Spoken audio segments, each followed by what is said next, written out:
एक बार एक व्यक्ति गौतम बुद्ध के आश्रम में रहने के लिए आता है। आश्रम की शांति में 2 दिन बिताने के बाद वो बुद्ध के पास जाता है और कहता है, बुद्ध, मेरे मन में कुछ प्रश्न उठ रहे हैं। मैं आपसे उन प्रश्नों के उत्तर जानने आया हूँ। बुद्ध ने मुस्कुराते हुए कहा, पूछो, क्या प्रश्न है तुम्हारे? व्यक्ति ने कहा, बुद्ध, मैं अपने जीवन से बिल्कुल भी खुश नहीं हूँ। दुखों और मुसीबतों के पहाड़ ने मेरे जीवन को नर्क बना रखा है। मेरी जिंदगी में कुछ भी अच्छा नहीं चल रहा, कुछ भी। मैं आपसे जानना चाहता हूँ कि आखिर मेरे साथ ये सब क्यों हो रहा है? मैं ही इतना भागा क्यों हूँ? बुद्ध ने कहा, सबसे पहले तो तुम ये बताओ कि तुम्हारे इस दुख का कारण क्या है। वो कौन सी चीजें हैं जिसने तुम्हें इतना व्याकुल और चिंतित कर रखा है? बुद्ध के प्रश्न के बारे में थोड़ी देर तक सोचने के बाद व्यक्ति ने कहा, बुद्ध, ये कैसा बेतुका सवाल है। मैंने आपसे प्रश्न किया और आप उत्तर देने के बजाय मुझे इसे वापस प्रश्न कर रहे हैं। व्यक्ति की बात सुनकर बुद्ध मुस्कुराए और बोले, दुख तुम्हारा है तो इसका कारण भी तुम्हें ही पता होना चाहिए। अगर तुम्हारे दुख का कारण तुम्हें ही नहीं पता तो फिर तुम मुझसे कैसे उम्मीद कर सकते हो कि मुझे तुम्हारे दुख का कारण पता होगा? व्यक्ति ने कहा, बुद्ध, लेकिन लोग तो कहते हैं कि आप भगवान हैं, आप सब कुछ जानते हैं, आप लोगों के मन को पढ़ लेते हैं, फिर आपको मेरे दुख का कारण तो पता ही होगा। बुद्ध हल्के से मुस्कुराए और फिर गंभीर आवाज में बोले, यही तो तुम सबसे बड़ी गलती कर रहे हो। तुम सोच रहे हो कि कोई और आएगा और तुम्हारी सारी समस्याओं से तुम्हें छुटकारा दिला देगा, लेकिन ऐसा कभी नहीं होने वाला। अगर तुम्हारी परेशानियों से तुम्हें कोई छुटकारा दिला सकता है तो वो तुम खुद हो। तुम्हें लगता है कि मैं बुद्धत्व को प्राप्त हो चुका हूँ तो मैं तुम्हारी समस्याओं को खत्म कर सकता हूँ। नहीं, मैं भी तुम्हारी ही तरह हूँ। बस फर्क ये है कि अब मेरे अंदर कोई उलझन शेष नहीं रह गई। सब कुछ स्पष्ट हो चुका है और जिस दिन तुम्हारे अंदर की भी सारी उलझनें समाप्त हो जाएंगी, उस दिन से तुम्हें भी अपनी समस्याओं के समाधान के लिए किसी बुद्ध के पास जाने की जरूरत नहीं पड़ेगी। बुद्ध ने व्यक्ति से पूछा, क्या तुमने कभी किसी पुष्प को ध्यान से देखा है? यह सुन व्यक्ति आश्चर्यचकित होकर बोला, बुद्ध, पुष्प तो एक बहुत ही साधारण सी चीज है, उसे तो सभी ने देखा है। बुद्ध ने कहा, पुष्प भोर सवेरे के अंधकार में बस एक कली होता है। दिन के उजाले में खिलकर एक पुष्प बनता है और शाम होते होते मुरझाकर गिर जाता है। अगर पुष्प सिर्फ इस बात की चिंता करता रहे कि शाम तक तो उसे मुरझाकर गिर ही जाना है, तो वो कभी भी खिल नहीं पाएगा। इसी प्रकार अगर तुम हर समय सिर्फ अपने दुखों के बारे में ही सोचते रहोगे तो तुम कभी भी खुश नहीं हो पाओगे। अगर तुम थोड़ा ध्यान से देखो तो तुम पाओगे कि अब भी तुम्हारे जीवन में ऐसी बहुत सी चीजें हैं जिनके लिए तुम अभी खुश हो सकते हो, जिनके बारे में सोचकर तुम मुस्कुरा सकते हो, अंदर से खुश हो सकते हो। तो मैं तुमसे कहना चाहता हूँ कि तुम अपने जीवन की कमियों की बजाय अपने जीवन की इन अच्छाइयों पर ध्यान दो। अगर तुम्हें अपने जीवन में खुशी चाहिए तो तुम्हें इस शाश्वत नियम का पालन करना ही पड़ेगा।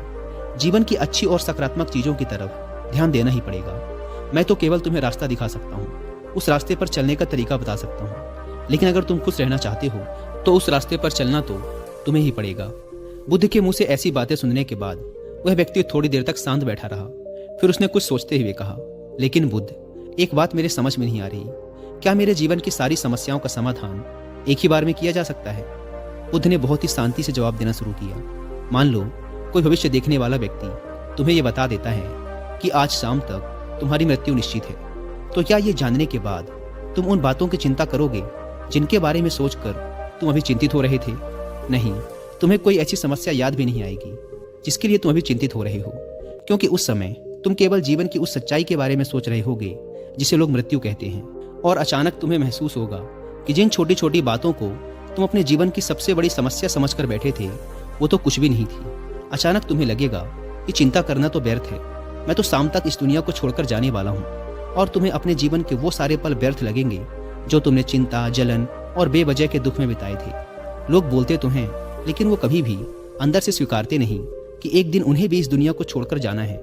उनकी चाहत, उनकी इच्छाएं इतनी मजबूत होती हैं कि वो खुद को अमर मान लेते हैं। खुशी और दुख दोनों ही स्थायी नहीं है, ये हमारे कर्मों और विचारों की वजह से पैदा होते हैं। व्यक्ति जो कि बुद्ध की बातों को पूरा ध्यान लगाकर सुन रहा था, उसने बीच में रोकते हुए कहा, बुद्ध, तो क्या आपके कहने का अर्थ ये है कि मैं हमेशा ये सोचता रहूं कि मैं मरने वाला हूं, और क्या ऐसा सोचना मेरी सारी समस्याओं को खत्म कर देगा? बुद्ध ने कहा, नहीं, ऐसा कभी मत सोचो। बस तुम्हें यह स्वीकार कर लेना है कि इस दुनिया में मेरी उपस्थिति अनिश्चित है और जब तक मैं यहाँ हूँ एक खुश जीवन जीऊंगा। जो भी अच्छी चीजें तुम्हारे जीवन में हो रही हैं या हैं, उनके साथ जियो, वो तुम्हें अंदर से खुशी और शांति देगी। अपने दिमाग को सही करो और धीरे धीरे तुम्हारे अंदर की सारी उलझनें समाप्त हो जाएंगी। इंसान के जीवन के ज्यादातर दुख और समस्याएं उसकी इच्छाओं की वजह से पैदा होते हैं। इसीलिए अपने मन को नियंत्रित करो, अगर तुम अपने दिमाग को एक बच्चे के दिमाग के जितना सुलझा कर रख सकते हो तो तुम्हें आंतरिक शांति का अनुभव होगा। व्यक्ति ने कहा, बुद्ध, आपने मन के नियंत्रण की बात की। अपने इस चंचल मन को हम नियंत्रित कैसे कर सकते हैं? बुद्ध ने कहा, तुम्हें सबसे पहले खुशी और दुख के बीच के अंतर को समझना जरूरी है।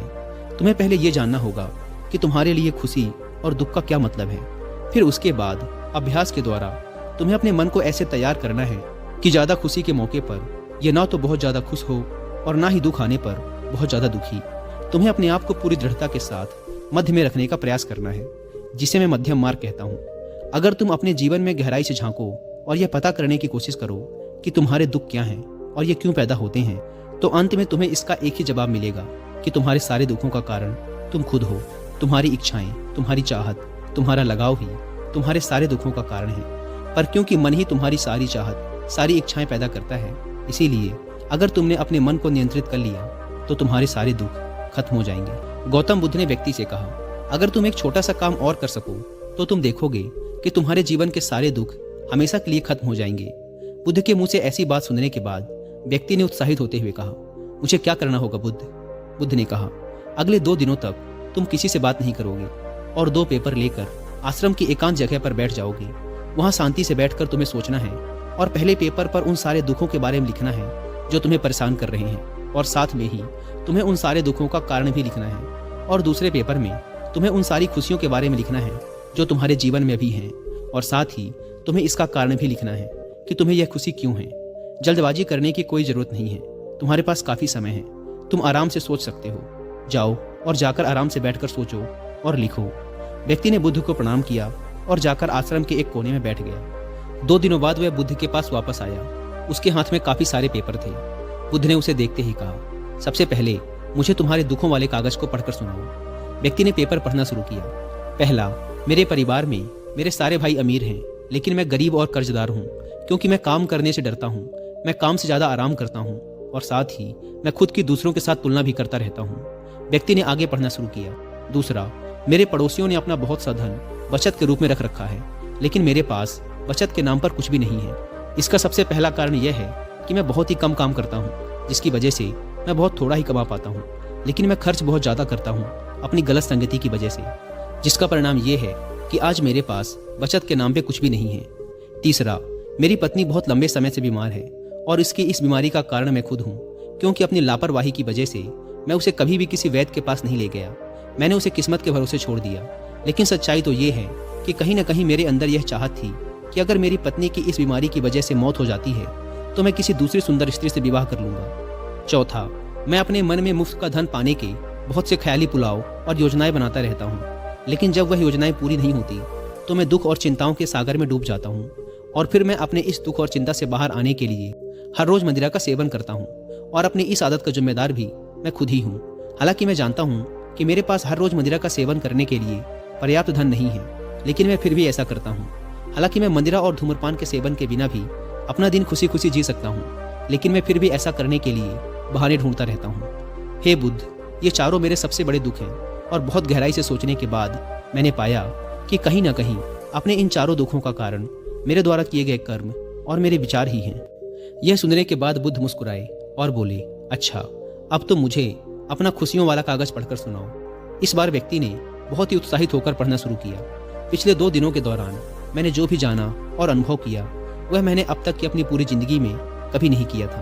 पिछले 2 दिनों के दौरान मैंने यह महसूस किया कि मेरे अंदर असीम शांति और आनंद का सागर भरा पड़ा है, और मैं अपने इस अनुभव को पाकर बहुत प्रसन्न हूँ।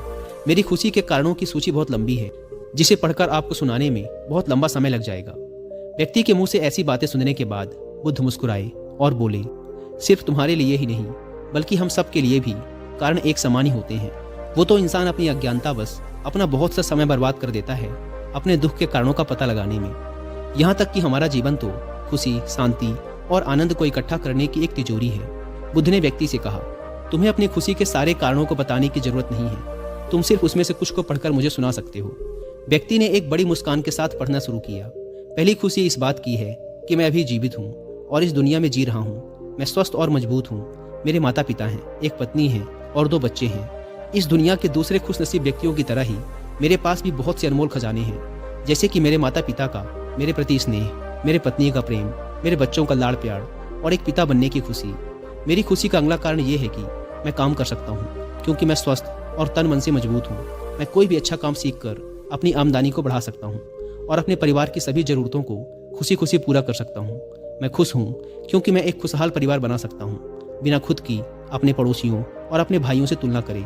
और आपकी कृपा से मेरे अंदर जिस मानवता ने जन्म लिया है, उसकी सहायता से मैं अपनी सारी बुरी आदतें छोड़कर एक खुशहाल और आनंदित जीवन जी सकता हूँ। और सबसे बड़ी खुशी और सौभाग्य की बात मेरे लिए ये है कि मैंने महान गौतम बुद्ध के चरणों में अपने लिए जगह पाली है। और आपकी कृपा से मैं जब तक इस संसार में रहूँगा, इस सत्य को याद रखूँगा कि हमारी इच्छाएं और लगाव ही सभी दुखों का कारण है। और साथ ही खुद के मन पर नियंत्रण हासिल करने व खुद को जानने का पूरा प्रयास करता रहूँगा। बुद्ध ने कहा, आज तुम्हारा एक नया जन्म हुआ है। अब तुम अपने परिवार के पास वापस जाओ और स्थिर बुद्धि व आंतरिक शांति के साथ इस जीवन को जियो। और आज के बाद जब भी तुम्हारे जीवन में तुम्हारी परेशानियों से उपजा दुख तुम्हें घेरने की कोशिश करे, तो खुद से कहना कि जीवन बहुत छोटा है और मैं इस जीवन में अपनी चिंताओं और दुख का गुलाम बनने नहीं आया हूँ। शांति से बैठकर अपने उस दुख का कारण जानने की कोशिश करना और मिलते ही उसे नष्ट कर देना। और केवल तभी तुम अपनी आंतरिक शांति और कभी न खत्म होने वाले आनंद को प्राप्त कर सकते हो। दोस्तों, उम्मीद करता हूँ कि आपको वीडियो पसंद आई होगी।